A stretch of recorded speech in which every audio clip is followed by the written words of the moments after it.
Katsushika Hokusai. Today we've been talking about him. We think of his The Great Way of Kanagawa, but in 1829 Hokusai published this. A man without a dog head, and also another fantastic people like the man with a hole in the chest, a man with feather on his body, and also this guy with extra long arms. Must be very convenient for him, good for him. So people in the West are familiar with these things, especially the dog-headed person. If you like, Sino-Japanese for fancy words. So we jump to the conclusion that Europeans might talk to Japanese about them, or Japanese know about Anubis and so on and so on. Whoa, hold your horses here. We are not jumping that conclusion, it's too quick. What Hokusai painted here is not the dog-headed person we heard of from European culture or Islamic culture. No, they're not. But there's something ancient. There's something based on the legend shared by Eastern Asian civilization. Welcome to Hoisin Poison today, and today we are going to talk about Hokusai's fantastic people and their history. Our story starts with a big purchase, £72,000. The British Museum brought 103 paintings of Hokusai's in 2019, and all of them belong to one book, Banbutsu ehon daizen, the great picture book of everything. And it have everything on earth, and especially people from different countries. We have people from China, from Korea, and here you can see from the Western country.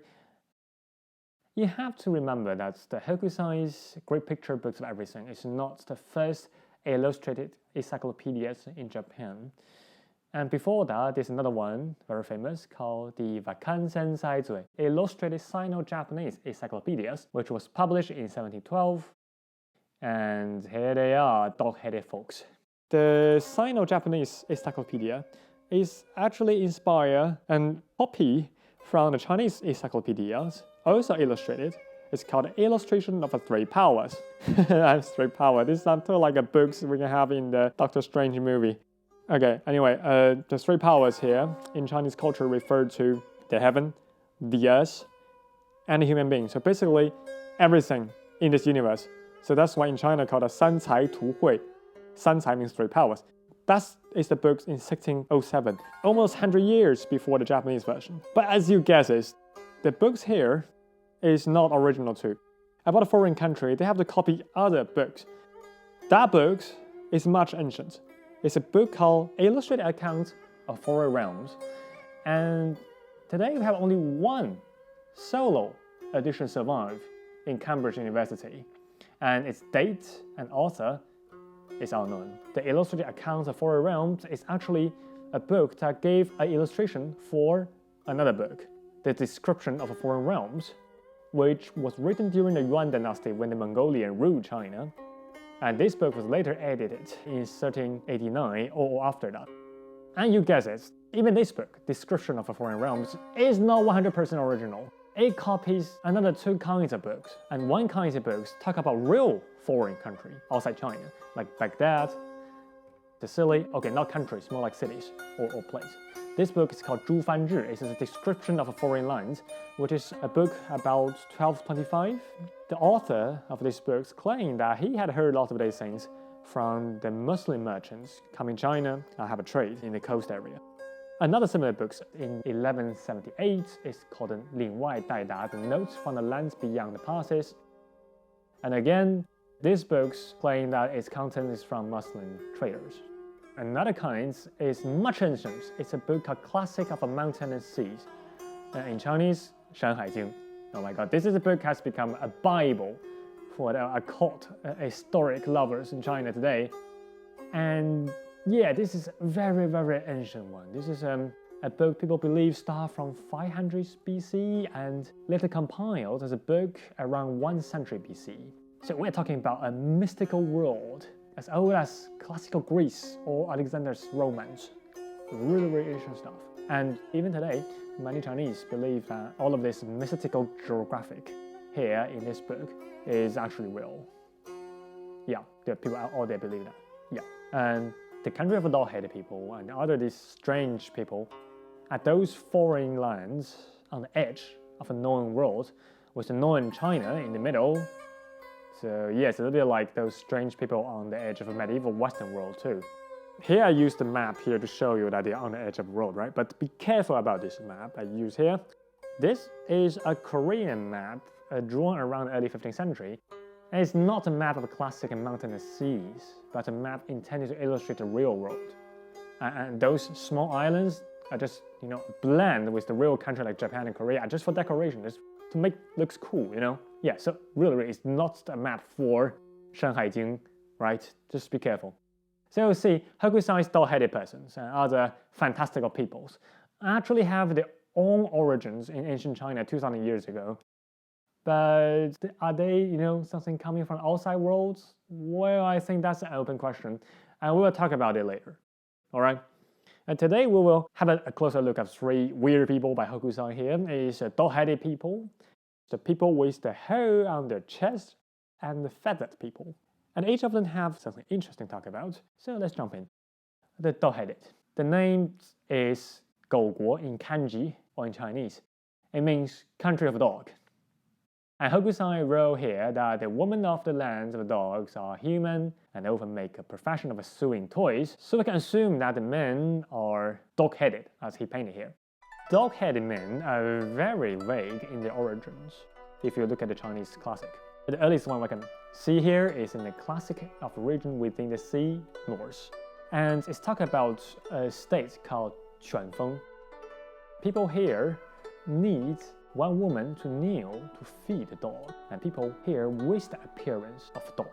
The word 壮 in ancient Chinese means appearance. I'm not sure whether it refers to dog-headed or just a dog. And by the 2nd century, I have a more elaborate version. Okay, basically the story goes this way. In the very ancient times, there's a country called Quanrong rebel against the ancient emperor called Ku. And apparently this is not cool with Emperor Ku. So he said that, okay, whoever deal with the rebellions can marry my beautiful daughter and gets 300 households as his fifth. Deal? So finally, it's the emperor's own pooch who get the best of the rebellion and beheaded the leader. And the emperor kind of not like it. He said, I'm a little bit of regret about it because this doesn't make a good example for his people anyway. He married the dog with his daughter. Promise a promise. But then he banished the couple to an island in the sea, southeast of China. So, Isle of Dogs? Anyway, from that on, the male born on that islands are dogs, and the women are, well, beautiful women. And later in the book of Liang, that's a historical account, guys. Somebody claimed that a man actually drifted away to the islands in 507. And there he see the local women were similar to Chinese, but they speak a language unknown to Chinese. And the men are dog-headed and they bark.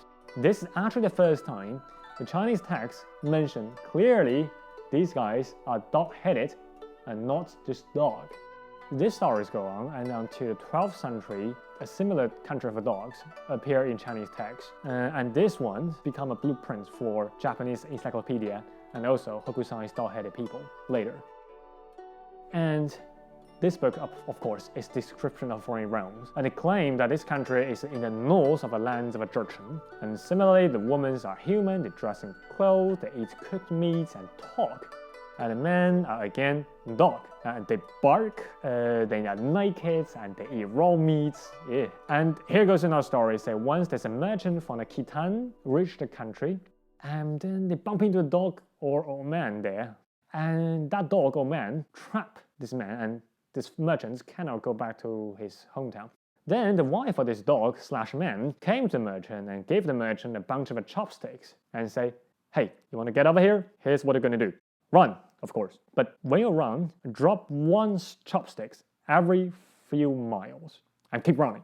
So my husband, the dog, he will see a chopstick and he will fetch it home and chase you again. So gradually you slow him down and you get away. Dog-headed people here in Eastern Asia is a little different from those from the Western world and Islamic world.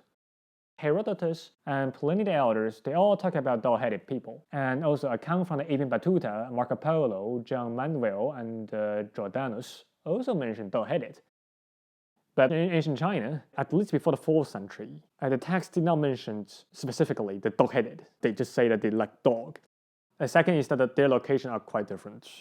In the classical European account, in the medieval accounts from Europe and even Banbutsu, these dog persons were found either in South Asia, India, Sumatra, or North Africa like Libya. But in ancient China, they were found on the islands in the southeast or in the northern part of China. So it's a completely different place. But one thing is particularly interesting is that in Chinese version, only men were dog-headed and women are not. And if we read Ibn Battuta's and Giordano's accounts, and both of them mention the same. And besides, Giordano's and Battuta visited South Asia around 12th century. This is exactly the time when the country of a dog in Chinese account took its shape and is named. So did visitors from the West talk about something mentioned by Chinese myth? Or is this just a coincidence? Food for thought, guys, food for thought. Let's talk about another fantastic people, the people with a hole on their chest. It's the hole from front to back. And such a people could be found also in Shanhaijing or the classic mountain seas. And it goes, say, the country of a Guanxiong literally means chest piercing. People there have a hole on their chest. That's brief enough, all right? And about 12th century, it gets a bit elaborated, say that the people of this high status in this country would pierce a bamboo or a wooden pole through the hole on their chest and let those of a lower status to carry them. This is gruesome, and apparently this image stuck in both Chinese and Japanese encyclopedia later, and Hokusai fortunately got rid of this creepy means of transportation. Still, many people online in China try to explain why there's such a kind of people in Chinese text. Some believe that the chest piercing referred to a self-mortification ritual found among Southern Chinese rituals. And indeed today, the Chinese population in Thailand still celebrates the Nine Emperor Gods festival by piercing their cheeks to show their strength, to show their devotee to the gods. But still, even they pierce the cheeks, nobody pierced the chest from front to back. It is suicide. And finally, we talk about the feathered people. And indeed, they are, in ancient China, the same people with the same name as in Hokusai's painting. The classic region within the sea, and say the people here have human hairs and their body covered with feathers. And that's it. And by 3rd century, and we have a more elaborate version, say that they have wings, but they cannot fly far. And this description fossilized in 12th centuries, and we have a full-fledged version of this kind of people, saying that they have beaks, red eyes, and white heads, and covered with feathers, and can't fly far, and born from eggs. The text reached Japan, and finally, Hokusai painted it. But there's a problem here, and the problem is, Hokusai wrote on the painting saying that these people dive into the sea and catch fish and eat them. But in the Chinese material, we have nothing about catching a fish from the sea or something like that. In the Chinese account, there's another similar flying man country in the classic of Mountain and Sea called Huantou. They say that people here has wings and beaks, and by this time they can catch a fish. And by 3rd century, in a more elaborate version, and they say that they catch fish from the sea. Now we have something close to what Hokusai said. But after 3rd century, this Huantou people just gone. But somehow Hokusai mixed the Huantou people with the feathered people. That's odd. And I think perhaps there's another source of mystical people in Japan that I did not identify yet.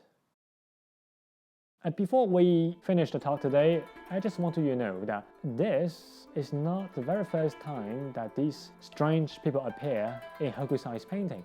In Hokusai's manga series from 1814, and all of them could be identified in Chinese text. And 3 fantastic people we look at today are actually 3 cases. From the dog-headed man, we see that how culture from different parts of the world might imagine similar things. And we poke around the idea that the dog-headed people myths in the 13th centuries are kind of related. But it's an open question. I don't want to have a conclusion yet. And in the second case, with the people with pierced chests, you might find a real people with very strange rituals that actually be twisted and become a strange people in the myth. And finally, in the third case, the feathered people. we see that even within the one single culture, the mystical peoples or imaginative creature could disappear or mingle with each other and amazingly survive for 1,000 years. And that's it. Thanks for watching, or actually thanks for listening to Little Chit Chat. And don't forget, hoisin sauce is not poisonous. It's awesome. See you next time.